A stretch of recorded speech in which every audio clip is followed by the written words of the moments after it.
मित्रों नमः संस्कृताय। मैं शिव मिश्र, केंद्रीय संस्कृत विश्वविद्यालय लक्ष्मणपुर परिसर से शास्त्री शिव मिश्र यूट्यूब समूह में आप लोगों का हार्दिक स्वागत अभिनंदन करता हूं।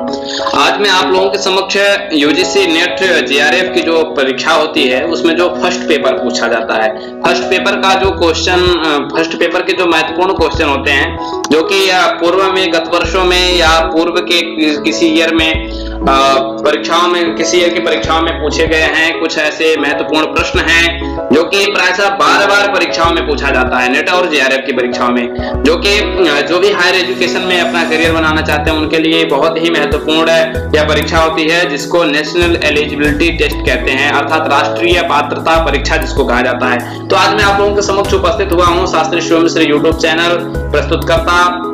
तो जो मित्रगण हमारे चैनल को देख रहे हैं, परिवार लाइक करें, सब्सक्राइब करें, शेयर करें, अपने मित्रों तक पहुंचाएं।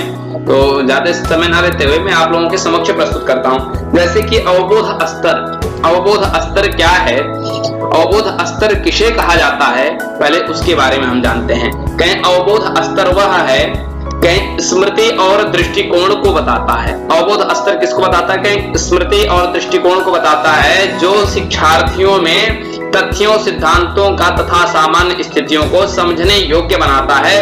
अतः अधिगम करता अवधारणाओं के सकारात्मक व नकारात्मक दृष्टांतों के बीच विभेद कर पाता है, विभेद कर पाता है। देखिए अवबोध स्तर यह है जो स्मृति और दृष्टिकोण को बताता हो, जो शिक्षार्थियों में तथ्यों, सिद्धांतों तथा सामान्य स्थितियों को समझने योग्य बनाता हो।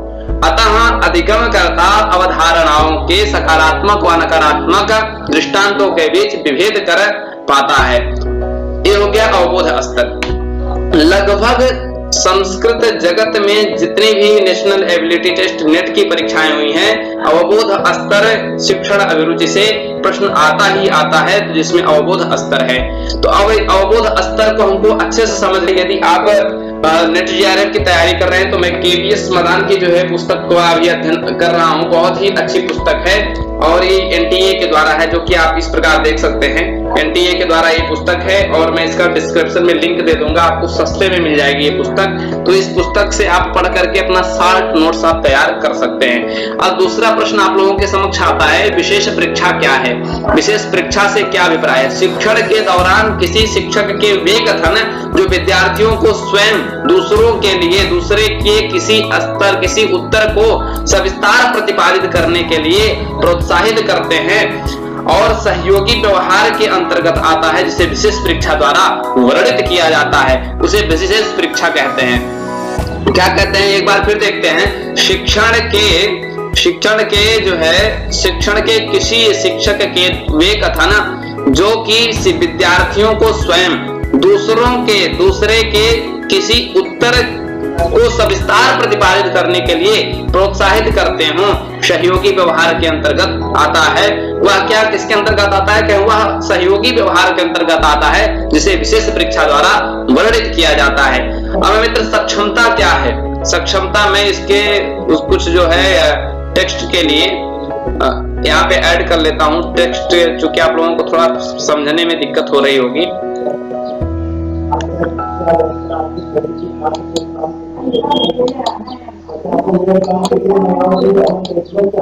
नहीं हो पा रहा है यहाँ से, चलिए कोई बात नहीं है। सक्षमता वह प्रयास, सक्षमता क्या है? वह प्रयास जो शिक्षक अधिगम प्रक्रिया को प्रभावी बनाता है।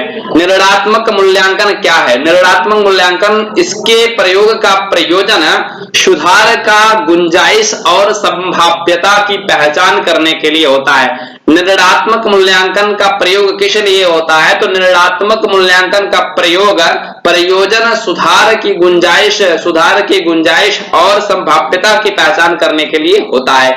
दूसरा आया संकलात्मक मूल्यांकन क्या है? संकलात्मक मूल्यांकन का प्रयोजन क्या है? संकलात्मक मूल्यांकन का प्रयोजन अधिगम स्तर को आंकना होता है। और तीसरा है निष्कर्ष संदर्भित परीक्षण क्या है? अधिपत्य सूचक मानक है। मानक संदर्भिता परीक्षण क्या है? कि रिपोर्टिंग के लिए प्रतिशतता आधारित रैंक और मानक प्राप्तांक का प्रयोग किया जाता है। किसमें? मानक संदर्भित परीक्षण में। परिकलनात्मक क्या है? परिकल्पनात्मक क्या है? कि निगमनात्मक शोध प्रतिमान परिणात्मक शोध प्रतिमान प्रयोग में निम्न क्रम को उपर्युक्त माना जाता है। शोध समस्या निर्धारित करना, परिकल्पना निर्माण व परीक्षण करना, प्रदत्तों व संकलनों व विशेष विश्लेषण करना, सामान्यीकरण पर पहुंचाना और निष्कर्ष करना।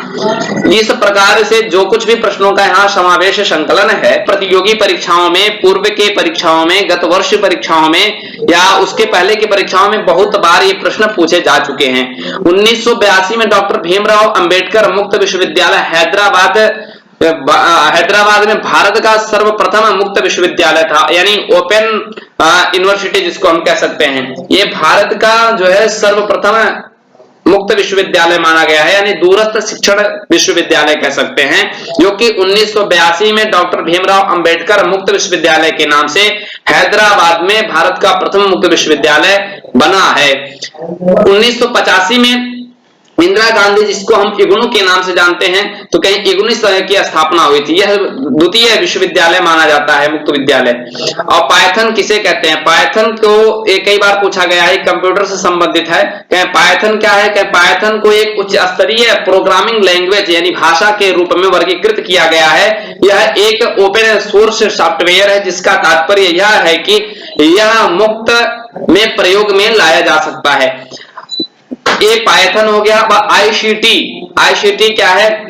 आईसीटी क्या है? आईसीटी सूचना और प्रौद्योगिकी में शामिल है। सूचना और प्रौद्योगिकी, सूचना और संचार प्रौद्योगिकी में शामिल है ऑनलाइन अधिगम। दूसरा, मोबाइल एप्लीकेशन के माध्यम से अधिगम। तीसरा क्या है? वेब पर आधारित अधिगम। ये आईसीटी के अवयव हैं, इसको जान लेना है। सीडी रोम का फुल फॉर्म क्या है? Compact disc read only memory. Compact disc read only memory. CD ROM में भंडारण किए गए डेटा को आसानी से बदला नहीं जा सकता, यह एक स्थिर मेमोरी है। कई बार ये भी प्रश्नों में पूछा गया है, जो कि आईसीटी के अंतर्गत और कंप्यूटर टेक्नोलॉजी के अंतर्गत। आईओएस क्या है? Basic input output system.